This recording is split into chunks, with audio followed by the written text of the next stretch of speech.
and it hits me, oh my gosh, this is that triangle. You know, there's explanation for everything that occurred in the Rendlesham Forest incident that doesn't involve aliens at all. It was completely silent. It comes right over our heads. He saw a classic flying saucer, really, standing in the clearing. He turned over to my father and held his hand, and he looked in his eyes and he said, "We're not alone." Welcome to Podcast UFO for our live show. We're live every Wednesday at 8 p.m. Eastern Standard Time on the Dark Matter Radio Network. Please remember to visit the website podcastufo.com for past episodes, blogs, and forums. During the show, feel free to participate live in our chat room. And don't forget to like us on our very active Facebook page. Hello and welcome to the show. I'm Martin Willis, your host. John Tobin will be joining us in a moment for the UFO news of this week. Well, tomorrow is the 17th anniversary of the Phoenix Lights mass sighting that happened back in 1997. And our guest today is Jim Delatoso, and he's one of the very first investigators of what I consider to be on my short list while I'm debating UFOs. Before we get started on anything, we have this week's astronomy clip with Andy Fleming right now. And hello, Martin and listeners. Today's podcast UFO astronomy segment carries on from last week's chat about Kepler and exoplanets. It's about astrobiology, which is the study of life elsewhere in our universe. And it's another controversial subject because conventional scientific wisdom is that we haven't found any life beyond the Earth, i.e. our life, that is life 1.0. The search for life 2.0 on those millions of other worlds we know exist requires an understanding of life here on the Earth and the nature of the environments that support it. We also need to fully understand planetary science and astrophysics. Astrobiology thus combines the resources of many other fields, including astronomy, biology, chemistry, geology, atmospheric science, oceanography, and aeronautical engineering. Practitioners are often from different scientific disciplines, but work together to examine complex questions that no one field can answer alone. These questions cover topics such as: how does life originate? How does life evolve? What kind of environment is necessary for life to survive? And what are the environmental limits or extremes under which life can survive? What might life look like on another world? Is there or has there been life elsewhere in our solar system? How can we observe and identify a habitable or even inhabited world? And what is humanity's future on Earth and beyond? Now, astrobiological research has a significant impact on how agencies such as NASA and ESA plan for future space missions. Past initiatives have focused on exploring our own solar system for signs of past, present, or the precursors of life, with targets including Mars, Europa, and Saturn's moon, Titan. Simultaneously, advances in telescope technology have allowed researchers to begin searching for habitable planets outside our own solar system. And therein lies what may be the ultimate irony. It could well be that life 2.0 will not be initially found within our own solar system at all, but around a world orbiting another star. And it will be done not by spacecraft with all the budgetary, political and technical baggage they bring. It'll be done by the next generation of huge ground-based telescopes that are about to come online. By concentrating on planets that are reasonable Earth analogues, that is, those with fairly similar masses to our own planet, orbiting fairly similar stable stars, and within their solar system's habitable zone, astronomers can utilize their most important life-detecting tool, light. One of the macro biosignatures of life detectable from huge distances is the presence of large amounts of free oxygen in a planetary atmosphere. Now, oxygen constantly needs to be replenished via photosynthesis from green plants. Without plants, all of the Earth's oxygen would be locked up in rocks as it is today on Mars. It is extremely chemically active. An oxygen-rich atmosphere detected by a process called spectroscopy would just about nail the issue. The final icing on the cake would be free methane coexisting with that oxygen.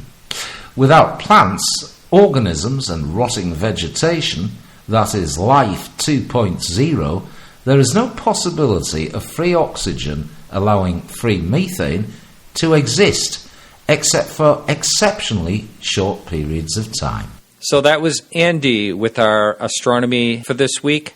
And now it's time for the UFO news with John Tobin. How are you, John? Hey, Martin. Thanks for having me. I'm so glad to be back here in the whatever hemisphere the North America here is. Yes. And, I don't detect any Irish accent at all. How was your time over there? It was fantastic. I believe I left my horrible Irish accent in the last pint of Guinness I had at the pub. Oh, I see. It didn't go over too well over there, huh? No. It's kind of like their American accents, which were actually worse than my Irish accent, if you could believe that. And mine was pretty bad. Oh, I love hearing when, another country that has quite a different accent than ours tries to do an American accent. It's always funny. It's funny, but when it's a guy, it always sounds like John Wayne for some reason. Okay. Hey, so what's going on with the news this week? Well, there's some really cool news this week, actually. Some kind of interesting stuff. One of them is, if you ever wanted to be a gas jockey in space. Now, what does that mean? Well, Science Daily reports that future lunar missions may be fueled by gas stations in space, according to engineers. A spacecraft might dock at a propelled depot somewhere between the Earth and the Moon and pick up extra rocket fuel before making its way to the lunar surface. Orbiting way stations could reduce the fuel a spacecraft needs to carry from Earth, and with less fuel on board, a rocket could launch heavier payloads such as large scientific experiments. For the full story on that, please click on the link in our show notes, and that'll bring you to the source story of the full information on that interesting story. Yes, I've heard of similar things along the lines that, they should be working from space with all kinds of things that can develop out in space when they don't have to worry about, gravity or anything. And so this kind of goes along with that. Yeah, I would think that a lot of these types of experiments would certainly actually technically be easier with the gravity, as far as huge large equipment and the ability to move it around and work with it. That's right. So what else is going on? Well, I've got some information here on the loss of good old-fashioned flying saucers, as reported by Lee Spiegel. Whatever happened to those good old-fashioned circular saucers? Well, accounts of them continue to show up in police reports, newspapers, YouTube, etc. It seems like these days there are more and more sightings and videos of triangular UFOs, V-shaped, Dorito-shaped, and unidentified objects. The earliest known reports of these unusual triangles can be traced to the Dutch East Indies in the late 1890s, around 10 years prior to the Wright brothers' first powered airplane flight. Triangle UFOs were reported from Scotland and England in 1895. So... It's probably triangular swamp gas or something. It could be. That's right. Yeah. I agree with this, though. There is so many more reports of the triangular UFOs, and, they all are pretty similar. A lot of them, a lot of times they talk about these, like, sort of orange, amber glowing lights that aren't really lights. They're hard to describe. And, the formation, and they always seem to be huge, and, no sound. You hear that over and over and over again. Enough, to certainly wonder where all the flying discs are. And an unrelated story, though, I did want to mention, I did read the first Dorito-shaped UFO was actually discovered by Cheech and Chong, just for the record. All right. Pulled that out of the archives somewhere. Pull that out of the archives. You can look that up. It's true. Yeah. Anyway, moving along, Moon River. Moon River, not the song, however. NASA's plotting a daring robotic mission to Jupiter's watery moon, Europa, a place where astronomers speculate there may be some form of life. The space agency set aside $15 million in its 2015 budget proposal to start planning some kind of mission to Europa. No details have been decided yet, but NASA Chief Financial Officer Elizabeth Robinson said Tuesday that it would be launched somewhere in the mid-2020s. What do you think of this, Martin? Well, Europa is one of those fascinating moons, and, there's speculation that the ice could be up to a couple of miles thick, and just the possibility with the amazing gravity of Jupiter that it could be actually warm inside. The way it's kind of hard to. It's kind of like when you knead dough for bread. It heats up warm. So there could be enough warmth in the ocean underneath the ice to actually support some type of life, a possibility. The only way they can really get to it is to do some type of probe that would drill, the 2 miles down or whatever, however thick that ice really is. And when we think of life on other planets of any type, we think of planets, I should say, not the moon. So hearing this story, possibilities, really opens up a whole other, how many other moons out there have these possibilities? I don't know. We've got some other interesting news that's very timely, actually, with the current Russian invasion and the conflict, I should say, in the Ukraine. Apparently, not just Russia is invading the Ukraine. MSN reported that a huge cigar cylinder-shaped UFO was videotaped hovering over the Ukraine during Russia's invasion of Crimea, something like that nature. There is the video in our show notes, which is pretty cool. If you check that out, Martin. Oh, yes. The cigar-shaped ones, I personally talked to a gentleman from Russia that didn't even speak English. It was translated to me. He was telling me his whole story, and basically it was exactly the same thing. He said it was a long cylinder like a cigar and went through the mountain pass, and when it did, all the cars stalled, everybody got out of their car, and this thing went right over them. And then as soon as it got out of range, all the cars started right back up. It was quite a story. That's really strange. It's funny when the different types, we talked about triangular and Dorito-shaped and cigar-shaped UFOs, all the different shapes, so many of the reports that come out about these are so similar. And many people from all different places that see them describe almost exactly in different languages the same things. That's right. So, you can think maybe, the discs come from one planet, the cigar shapes from another, and the Doritos from a cheesy moon, maybe. I don't know. I'm going to go Dorito planet. Yeah. Hey, thanks so much, John. Anytime. Look forward to talking to you next week, guys. Thanks for listening. All right. So stay with us right after the music break for Jim Delatoso. And if you're listening live, go to podcastufo.com. Right over on the right-hand side, you'll see our chat room. It's a quick sign-in, and you can interact with us and the guests coming right up. Stay with us.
Well, welcome, Jim. How are you? Way above average today. Good to hear that. And we're talking to you all the way down in Arizona, where it's nice and toasty warm. Quite a snowstorm up here today in the cold north. Another day in paradise. Yeah. So we're on the eve of the 17th anniversary of the Phoenix Lights, and the timing's perfect to speak to you.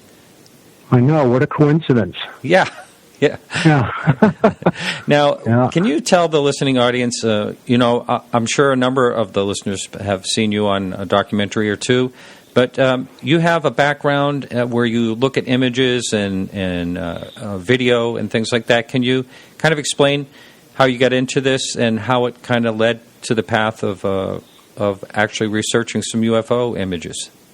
Yes. Well, I had a business that I started in the 70s, which was a equipment rental for signal processing and analysis, and I rented out everything from oscilloscopes to waveform monitors in the early 70s before it was fashionable. And a couple years into that, I noticed a opportunity, because I played occasionally with a variety of rock and roll bands and was promoting shows too in the 70s. So I started a touring company in the 70s and really paid attention to it being high-end, really excellent equipment. So I was in that business, Beach Boys, Moody Blues, Steely Dan, and others. And you don't tour in the winter. You look for other stuff to do. So I would rent out my gear, the generators and lights, to the movie business in Phoenix, a couple times to the mining business for special things. And I was approached by a guy from Phoenix that wanted to know if I wanted to do some work on the Shroud of Turin project with a producer named Socrates Ballas. And simple little thing of interfacing one of the test pieces of equipment, the iridium testing, to some display mechanism, whether it would be video or film or whatever. So I took that on, got involved with it, and in that, I met a couple people from the Brookings Institute of Photography, noted place out in Santa Barbara, high-end photography teaching, that were on the Shroud of Turin project. And they introduced me to people from Arizona that did UFO research. That was the group APRO. And they said, hey, how would you like to analyze UFO pictures and develop a method for that? And I said, well, I'm kind of busy 10 months out of the year, but let me think about it, and maybe next year. To make a long story even slightly longer, but there was a punchline, I did get involved the following year in approaching it scientifically to research what was out there, what was the issues, and who were the manufacturers and the trade associations, etc., which I could leverage into because of my scientific equipment rental business, separate of my touring business. So there I was in it with Wendell Stevens and Jim Lorenzen of APRO and developed a scientific forensic, basically a forensic method for analyzing objects and extracting data and being able to tell certain things about it. Is it big? Is it small? Is it a distance from the camera? Could it have been superimposed? And as the years went on, I got more involved in that every winter because I added computer graphics and animation to my touring equipment. Mm-hmm. So, a few years into it, I was finding other people that were experts and able to do it myself. Inevitably, I added image processing and image analysis equipment as a product line that I rented out to others and even sold some medium and high-end stuff. Mm-hmm. By 10 years after that, I put together a group and bought a supercomputer and the graphics that hung on that and started a service bureau for people that wanted to rent high-performance supercomputer time for image processing, image analysis, architecture, film, video, etc. So I had all this great gear and could invite other people to come in and use it and do it myself too. And that's how I got involved with it, with very precise approaches. And of course, in the UFO community, there was frequently a lot of hand grenade tossing. Mm-hmm. You merely own a couple of companies and a supercomputer. That doesn't qualify you to analyze pictures. But it didn't matter to me. I mean, I never ever charged for it. So it was something that and my staff, took it the way we would any project, and we developed ways of analyzing large and small objects, and inevitably leverage that software into aerospace and other clients that we got. Wow. So that's the end of my speech. I hope I made a long story interesting. Good enough. Oh, yeah. Now, all right. What was your thoughts about UFOs before you started all that? I didn't really think about it. You know, I was a Catholic altar boy in Virginia, and then I became a hippie as soon as it was available in the late 60s.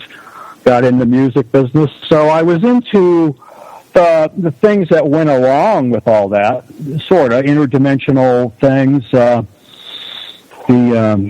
Bardos and the Timothy Leary books, and Be Here Now, and some of the consciousness books were of interest. But I didn't really think about it. And so when I was then really involved with it, it ranged from, you know, this is really interesting and possibly serious business, and all these people are always, you know, the minions built of people being chased by black helicopters and people coming and threatening them and all that. None of that ever happened to me.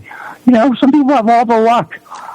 But I took it as something scientific, and that was important. But as we got more and more involved in all kinds of cases, and I started a couple of the organizations like the International UFO Congress. I was Wendell Stevens' resource guy for the first one. I got involved in events and other investigations and just things.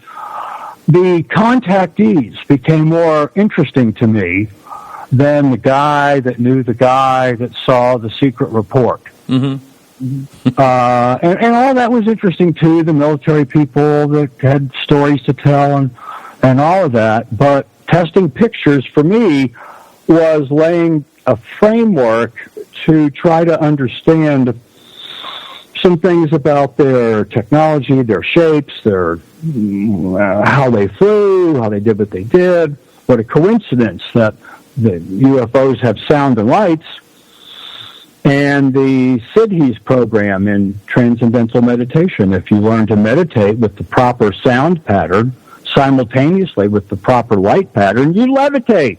They even hand out pillows to people training in TM in the Sidhes program. So those things became interesting and curiosities, more so than, I don't know, than seeing that there was some attachment to our destiny. And inevitably, I came to a conclusion that I thought, or think, that I understand who they are and why they come here and why they hide and what all that is. But the basis of it all is the pictures, and it's really about gathering all of that data about the unknowns, comparing all of them, and figuring out how many of those people are here. Wow. What do you think? What do you think? I mean, you talk to people all the time that are investigators and witnesses and all of that. Yeah, you know, I'm interested in what you think. You know, I have as much of an idea as when I started. It, you know, there's just no answers that have set well with me. We have a question on the board. Have you done any research into the full spectrum photograph analysis? There's Bob Schroeder has done some things with that. And before, I'm going to keep that table for just a second. I wanted to ask you, have you kept up with the technology and the software as it has developed over the years?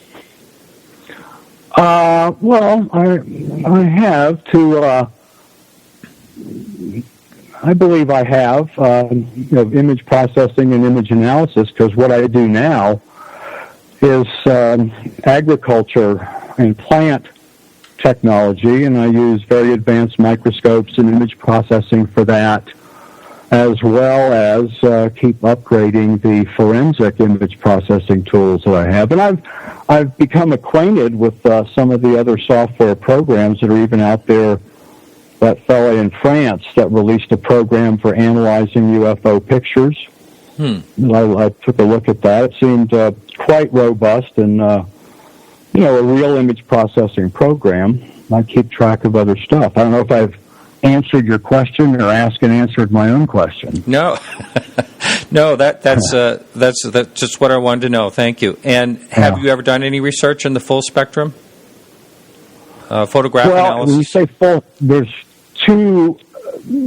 Remember, back during the Phoenix Lights, there was a whole hotsy-totsy that went on concerning spectrum analysis, which I was doing then, not to be confused with spectral analysis of stars, not to be confused with hyperspectral, which is special cameras and imaging.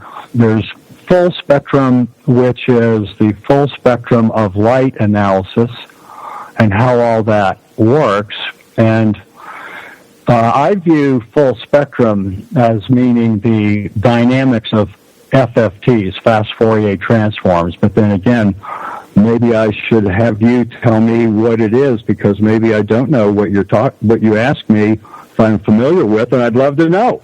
Okay, well, that was from the message board, so we'll wait to see if they have an answer for that. But let's go into talking about the Phoenix Lights, because this is, to me, I think it's one of the, it's a case that if I'm ever debating anyone on UFOs, I've done it a few times. I'm not saying that I'm great at it, but I do try. And the Phoenix Lights is always one of the tools I use, because it's just such an amazing case with so many witnesses. And how can you say that 10,000 people, or how many ever people it was that saw it throughout the state, was seeing something that they could explain what it is? Yes. And now, when what they come back with is, flares, And sure, there were flares shot off that night, but my thoughts about the flares, and tell me if I'm totally wrong on this, my thoughts about the flares was that it was to distract people from what was going on. Has that ever been looked into? Yeah, that comes up a lot, but there's a lot of work that we did concerning the flares issue, from comparing flares in controls, flares of a variety of kinds, to the unknowns of that night. There's a real simple tool called a histogram. A histogram measures the amount of red, green, and blue that is in each pixel and the amount of brightness. And you can look at the whole picture or any object in a picture, and you can look at it in a moment of time, if it's a still picture, or one frame of a 30 frames a second video. But if you look at it over time, you look at 2 minutes of flares and 2 minutes of unknowns, and grab the data of the round, shiny object, count the number of pixels, count the brightness, and create an index for that. Create a method for storing round objects that are bright, like indexing the way fingerprints are done, indexing the way that pathogens are done for analyzing, that pathologists do with the microscope. It's pattern recognition. And the flares, whether they're with smoke or not, whether they're moving up and down or not, their brightness, their histogram, called the sigma, frame to frame to frame in a graph over time, it varies. It modulates ever so slightly, and sometimes a lot. Whereas the Phoenix Lights modulate none. Rock solid. So if you looked at it as a graph, the Phoenix Lights, from various witnesses, is a flat graph. 30 frames a second, that's 1,800, 30 times 60, 1,800 frames a minute times 2.5 minutes. That's thousands of frames. But remember, this is 1997, so even though we had really good equipment, frame grabbers, video frame grabbers, the resolution and all that was still almost archaic compared to what $39, $100 graphics cards are now. Okay. So we grabbed approximately 1 frame a second and built what's called a sigma delta change. How much does it change? So not only did the flares that we use as controls vary tremendously. We also videotaped, as did a couple of the witnesses, videotape flares all the time, including in the year 2000, a special demonstration of flares that were done by the National Guard. So, in addition to that measurement of the optical characteristics, and they're so totally different, there is the measurement of the buried Goldwater Range, how far away it is from the witnesses, for where the lights are in the atmosphere, because the Earth is ever so slightly curved, so how high would the flares have to be that 52 miles away in order to be at a given height compared to the ridgeline and the witnesses? Well, that's 21,000 feet, which we used Maya and 3D Studio Max to model that. I had two different people. In fact, now Larry Lowe's been doing it, fantastic version with Google Earth. Technology has changed. But the point of the story is that height is far above the range that at the air attack range that the National Guard and visitors and Luke Air Force and Davis Air Force Base are allowed to even fly. They can't fly that high. They're not allowed to fly that high, and they drop flares at about 6,500 feet. Wow. Well, here's another part. This is a really good part concerning the flares. About 3 years ago, making it 15 years after the Phoenix Lights, by coincidence, I got a contract to work with a defense contractor in Tucson, Arizona. And what an interesting coincidence that the president of the company was a colonel, high level in the Arizona Air National Guard, and the person who was the commandant of the base at the time was also part of the company. I talked to them regularly. They knew who I was, and of course we talked about it, but talked about it with the professional courtesies that have to go on when we're in that environment. But on one particular occasion, the president of the company told me that the alleged Maryland National Guard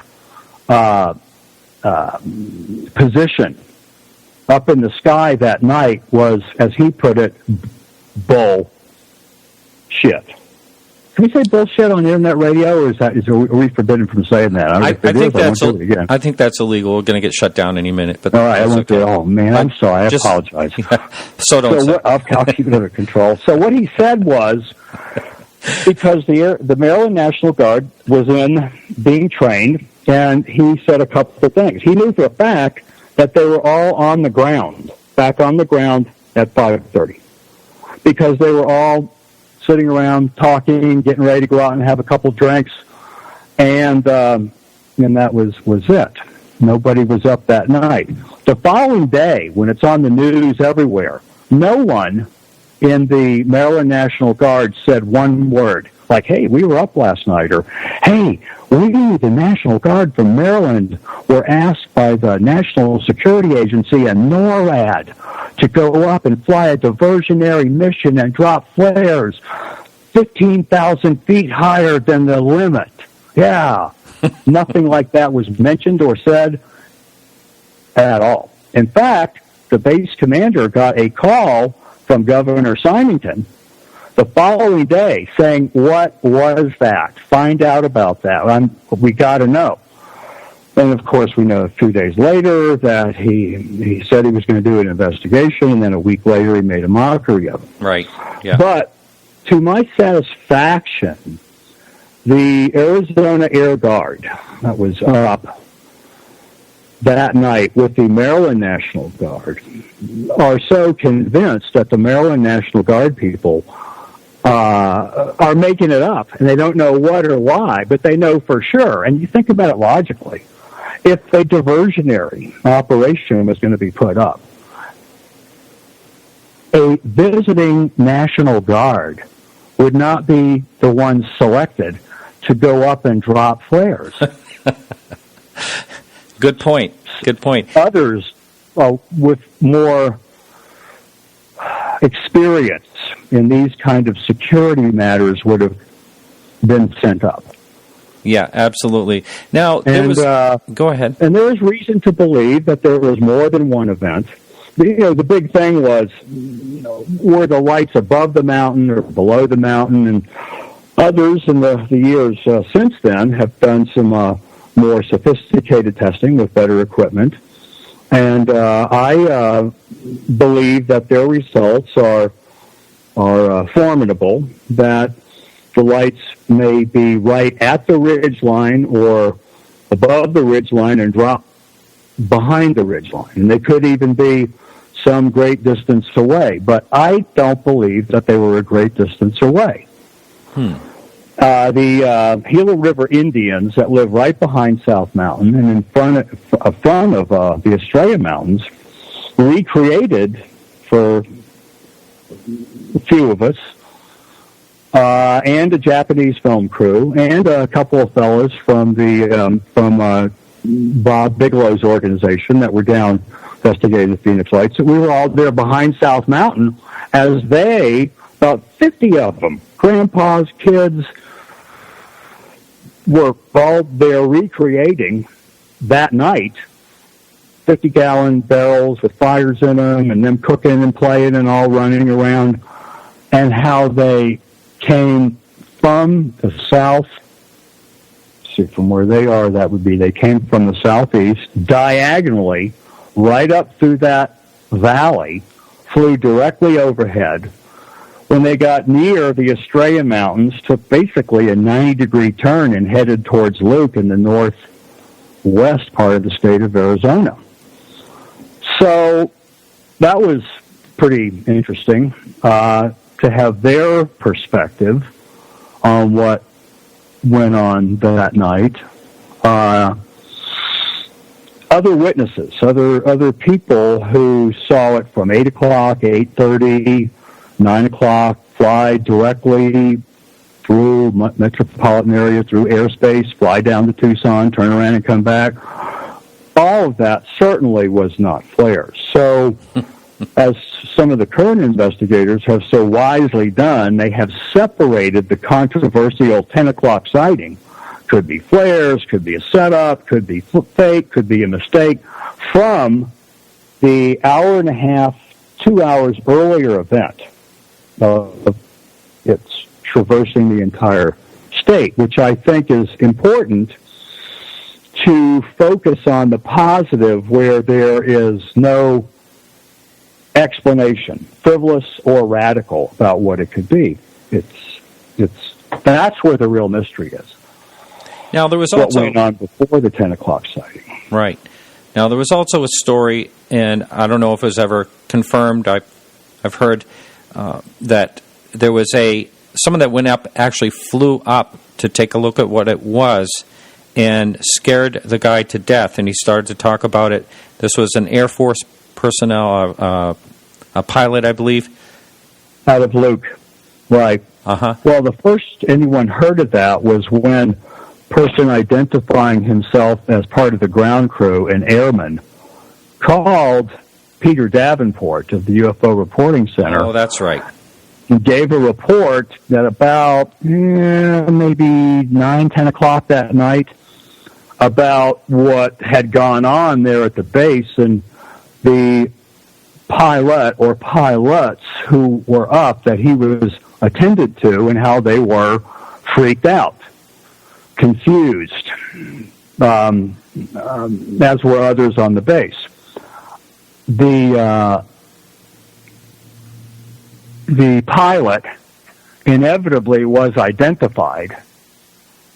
His name was provided to me, and I did have 2 conversations with him, each about half an hour. He was more interested in what I knew and other investigators knew than trying to push his story. Mm-hmm. Because I gathered that he was in company with others at Luke Air Force Base who did not have an explanation for what had happened and what they had seen. They didn't have a U.S. government or military explanation. They didn't have an in-house explanation. They didn't have a personal or spiritual explanation. They were jarred by it. And the colonel, lieutenant colonel, that I spoke with, a few months later, I was surprised. Someone called and said, "Hey, Jim, turn in our bell right now. The pilot who was up that night is on the air calling in," and he didn't give his name, but he called in and spent 7-8 minutes explaining that he was the guy that had been up that night, and that the airman, the quote, the airman that Peter Davenport had talked quite a bit about, that he was the guy. So the idea that there was some kind of military operation or cover-up, they would have said something. Luke would have said something. Even the public information officer, somebody, anybody would have said something the following day. Or would have said, "Hey, it was the Maryland National Guard," or it was Luke Air Force Base. It was something, anything. And the Bill Hamilton, one of the investigators, it was key in the case then, called the public information officer Davis Monson the following day, and he reported that the PIO reported that all planes were on the ground by 8 o'clock, whether they had been out at the gunnery range or at the Florence range or at the Barry Goldwater range, that there were no planes up in the air from any direction after 8 o'clock. Wow. So now I want to talk about the lights in a second, but first of all, anyone who's listening live right now on the Dark Matter Radio Network, if you want to jump over to podcastufo.com, we have a chat room on our sidebar. You can ask questions, interact. It's I think it's a 2-click sign-in. So I want to talk about when you were analyzing these videos, and I guess it was mostly videos of the Phoenix lights, right? There wasn't any actual pictures. Lynn Kitai had some really excellent 35-millimeter film. Oh, that's right. Yeah. Now, when you were looking at the actual lights themselves, I was trying to explain earlier that they're not like normal lights. They were sort of like amber orange, but they didn't put out light from them. They sort of glowed. What did you find when you looked into that? There's two situations. One is what people that saw it described, and the other is what the optics of a video camera are able to capture. So the dynamic range, various cameras, and the CCD chip that's in them vary, and are definitely a narrower bandwidth, or a different bandwidth than human vision. You might think of human vision as a 61-note piano, and some devices slide up or down on that to expose themselves to the full 88 notes of a piano, and then some, like infrared or ultraviolet, but no one had ultraviolet cameras out, are a different octave on the piano. So what people would see in the brightness, how bright they would be, and their characteristics are different than what some of the images were that ended up on tape. So the shape and the modulation of the shape, the change, like the light bulb remains fixed and a candle flickers. That's the extremes of this. That the color was not true to what people were seeing, and were subject to the frailties or the conditions of the camera. But the modulation was interesting in them. Now, there's another effect in cameras, and a lot of people know that. If you have it on autofocus or trying to get stars up there, that it'll keep turning into what looks like a Batman going in and out of focus, the Batman wings. Mm-hmm. There's also another thing called looming, which is when a bright light oversaturates the pixels, and it's almost like an explosion temporarily of light. and all of the pixels around it are black. As it gets real bright, that's called blooming. Well, none of the unknowns in the videos that we had, for as bright as the people were saying that they were, we were seeing blooming on any of the cameras. We also were not seeing, when I would compare, and some of them, like the one shot from up on the mountains by the Kristins and Lynn Kitai, there's 700-800 lights in every frame. Street lights, airplane lights. Wow. And we grabbed those and gave every single one a name and a number. And for about 300 frames, measured the modulation and the changes of every single light in all those frames. Some of the street lights modulate a little bit because of weather and mist and airplane lights, and they all have their own patterns. The Phoenix lights, the unknown lights, have a real steady graph, real steady for the brightness, and also very steady shape. They're not undulating. They're not flickering. And that was the interesting thing. Now, one other interesting thing. The lights come on like a flare igniting, and then they're on, and then they go off. Right. If you build a graph and look at the way the lights come on in a graph, it's like a stair step. It's like someone's got a switch going click, click, click, click. And then it's flat. And then when they go out, they don't flicker like a flare or a candle goes out. It's a real conscious. In aviation, it would be called command and control.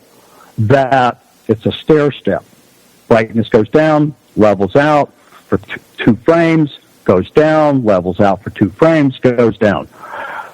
Curiosities. I mean, I just found that real interesting in what that was and why it was like that. Uh-huh. There's a bunch of questions up on the message board. One that I want to ask right away. I know there's a lot of people waiting for me to ask these different questions, but it says right here, it says, didn't you come to change your mind what the lights were? This person thinks they read about that on some website today. Well, as the years went on and the equipment improved, and we also could redo it ourselves, and not under the gun of hurry up and do this. And the collaboration teams enlarged. There was a few events that happened to recreate the moment of the 10 o'clock event, like from Mike Kristen's house, of are the lights in front of the mountain or are they behind the mountain? And are they at the ridge line? If they're behind the mountain, are they 50 feet behind the mountain, or are they 50 miles behind the mountain? So I wouldn't necessarily say I changed my mind, because my mind is always based on revealing what the data shows. And as these other analysis and recreations were done, which I viewed were done with good intentions and good science, that it illustrates that the lights probably are at the ridgeline or behind, possibly and probably behind the ridgeline, as opposed to the view that, they're absolutely in front of the ridgeline and lower than the ridgeline. So I viewed that the science that was done by Ken Liljegren in Spectrum Video and Larry Lowe with Scott Davis, who's now at Channel 5, was done without an axe to grind. They weren't trying to go there and prove it one way or another. They were doing an event of something that was still at issue. So that's the way that I view that now, is that what they did was valid, and it showed that the lights are not absolutely in front of the mountain and lower than the ridgeline. Okay. Well, I know you mentioned that earlier, so we don't have to really dwell on that. Have you ever looked into some of the older, older photographs? We have a person that was asking about two different things. One of them was the Lubbock lights. I'm not even probably pronouncing that. Yeah, a few of them. When I first got involved in the late 70s and developing a method for APRO, they had a set of 40 pictures that was their official APRO UFO picture set. So we used those as our first round to analyze for size and distance and create principles around it. And over the years, I've looked at lots and lots of pictures because of the amount of time, months, years, in calendar moments I spent with Wendell Stevens, retired Air Force colonel, who was a colorful character and a reliable UFO investigator with a world's largest collection of UFO photographs. So I analyzed a lot of them, I cataloged them, I digitized them to archive them, and they're now owned by John Rayo and Open Minds, and they've done a really good job of preparing them for their longevity, so to say.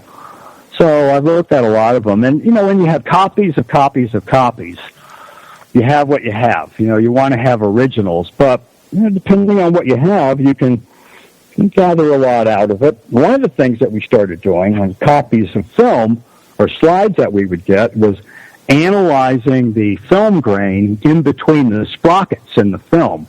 Because if something was superimposed, we would find evidence of superimposed grain in the image area and a different